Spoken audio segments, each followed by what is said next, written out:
Hello friends, welcome to Jeevanya's kitchen. Friends, காலையில் அவசர நேரத்தில் ரொம்ப சிம்பிளாக சட்டுன்னு செய்கிற மாதிரி ஒரு லஞ்ச் பாக்ஸ் ரெசிபி செய்ய போகிறோம். இதுக்கு சைடிஷ்லாம் எதுவுமே தேவையில்லைங்க, அப்படியே சாப்பிட்லாம். இது எப்படி செய்கிறதுங்கிறத பார்க்குறதுக்கு முன்னாடி நம்ம சேனல் ஜீவன்யாஸ் கிச்சனை மறக்காமல் சப்ஸ்கிரைப் பண்ணி பக்கத்தில் இருக்க பெல் சிம்பிளையும் கிளிக் பண்ணிக்கோங்க. ஃபஸ்ட்டு அரிசி ஊற போட்டுடலாம். நான் இன்றைக்கி 1 கப் அளவுக்கு சீரக சம்பா அரிசி எடுத்துருக்கிறேன்.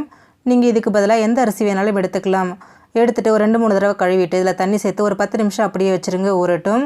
ரொம்ப நேரம் ஊற வேண்டாம். அரிசியை ஊற போட்டுட்டு ஸ்டவ் ஆன் பண்ணால் சரியாக இருக்கும். இப்போ ஸ்டவ்வில் ஒரு பேன் வச்சுட்டு அதில் 1 டேபிள் ஸ்பூன் மல்லி விதை, 1 டீஸ்பூன் சீரகம், 1/2 டீஸ்பூன் மிளகு, 1/4 டீஸ்பூன் வெந்தயம், 2 வரமிளகாய் சேர்த்துக்கோங்க. சேர்த்துட்டு இது எல்லாத்தையும் நல்லா வறுத்து எடுத்துருங்க. மசாலா கருகிட்டால் டேஸ்ட் மாறிடும், அதனால் கருகாத மாதிரி நல்லா செவக்க வறுத்துக்கோங்க. பாருங்கள், நல்லா வறுபட்டு செவந்து வந்திருக்கு. இப்போ ஸ்டவ்வில் இருந்து எடுத்துகிட்டு இது நல்லா ஆறுனதுக்கப்புறமா இதை அப்படியே ஒரு மிக்சர் ஜாரில் சேர்த்துக்கோங்க. சேர்த்துட்டு இது நல்லா நைஸாக ஃபைன் பவுடராக அரைச்சி எடுத்துருங்க. அவ்வளோதான். பாருங்கள், சாதத்துக்கு தேவையான மசாலா பொடி ரெடி ஆகிடுச்சு. இது அப்படியே இருக்கட்டும். இப்போ சாதம் தாளிக்க ஸ்டவ்வில் குக்கர் வச்சுட்டு அதில் 3 டேபிள் ஸ்பூன் நல்லெண்ணெய் சேர்த்துக்கோங்க. எண்ணெய் சூடானதும் இதில் 1 டீஸ்பூன் கடுகு சேர்த்து வெடிக்க விடுங்க. இது கூடவே 1 டேபிள் ஸ்பூன் உளுத்தம்பருப்பு, 1 டேபிள் ஸ்பூன் கடலைப்பருப்பு சேர்த்துக்கோங்க. சேர்த்துட்டு இது எல்லாத்தையும் நல்லா வாசனை வர அளவுக்கு வறுத்துக்கோங்க, ரொம்ப செவக்க வேண்டாம். இப்போ இதில் 2 டேபிள் ஸ்பூன் வறுத்த வேர்க்கடலை சேர்த்துக்கிறேன். பச்சை கடலை சேர்க்குறீங்கன்னா கடலைப்பருப்பு சேர்க்கும் போதே சேர்த்துருங்க. கூடவே 5 வரமிளகாவை கிள்ளி சேர்த்துக்கோங்க. ஒரு கொத்து கருவேப்பிலையும் சேர்த்துருங்க. சேர்த்துட்டு எல்லாமே நல்லா செவக்கிற அளவுக்கு வறுத்து விடுங்க. பாருங்கள், எல்லாமே ஒன்று போல் வறுபட்டு நல்லா செவந்து வந்திருக்கு. இப்போ இதில் நம்ம அரைச்சி வச்சுருக்கக்கூடிய மசாலா பொடியை சேர்த்துருங்க. கூடவே 1/4 டீஸ்பூன் மஞ்சள் தூள், 1/4 டீஸ்பூன் பெருங்காயத்தூள் சேர்த்துக்கோங்க.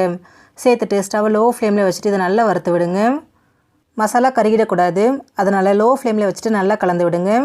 இப்போ இதில் ஒரு லெமன் சைஸ் புளி எடுத்துகிட்டு 1 கப் தண்ணியில் கரைச்சி வச்சுருக்கேன், அதை சேர்த்துக்கிறேன். நான் இன்றைக்கி 1 கப் அரிசி எடுத்துருக்குறேங்க. அதுக்கு 1 கப் அளவுக்கு புளி தண்ணி, 1/4 கப் அளவுக்கு தண்ணி சேர்த்துக்கிறேன். நீங்கள் எடுக்கிற அரிசியை பொறுத்து தண்ணியோட அளவை கூட குறைய சேர்த்துக்கோங்க. கூடவே தேவையான அளவு உப்பு, நான் 1/2 டீஸ்பூன் அளவுக்கு கல் உப்பு சேர்த்துக்கிறேன். நீங்கள் டேபிள் சால்ட் சேர்க்குறதா இருந்தால் 1 டீஸ்பூன் சேர்த்துக்கோங்க. சேர்த்துட்டு நல்லா கலந்து விட்டு இது அப்படியே வைங்க. தண்ணி நல்லா கொதிச்சு வரட்டும். பாருங்கள், தண்ணி நல்லா கொதிச்சு வந்திருக்கு.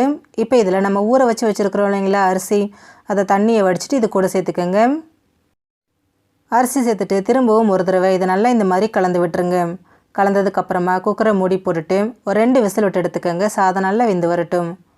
2 விசில் வந்து ப்ரெஷர் ஃபுல்லாக தானாக ரிலீஸ் ஆனதுக்கப்புறமா ஓப்பன் பண்ணிக்கோங்க. பாருங்கள், சாதம் நல்லா வெந்து வந்திருக்கு. இந்த சாதம் ட்ரையாக இல்லாமல் சாப்பிட்றதுக்கு நல்லா ஜூஸியாக இருக்குங்க. இதில் வேர்க்கடலை, கடலைப்பருப்பெல்லாம் சேர்த்து செஞ்சுருக்கிறதுனால சைடிஷ் கூட தேவையில்லை, அப்படியே சாப்பிட்லாம். ரொம்ப சிம்பிளான புளி சாதம் ரெடி ஆகிடுச்சு. ஃப்ரெண்ட்ஸ், நீங்களும் இந்த ரெசிபியை ட்ரை பண்ணி பாருங்கள். இந்த வீடியோ பிடிச்சிருந்தா லைக் பண்ணுங்கள், ஷேர் பண்ணுங்கள், கமெண்ட் பண்ணுங்கள். ஜீவன்யாஸ் கிச்சனை சப்ஸ்கிரைப் பண்ணி பக்கத்தில் இருக்க பெல் சிம்பிளையும் கிளிக் பண்ணிக்கோங்க. அப்போ தான் நான் போடுற வீடியோஸோட நோட்டிஃபிகேஷன்ஸ் உடனுக்குடனே உங்களுக்கு வரும். தேங்க்யூ.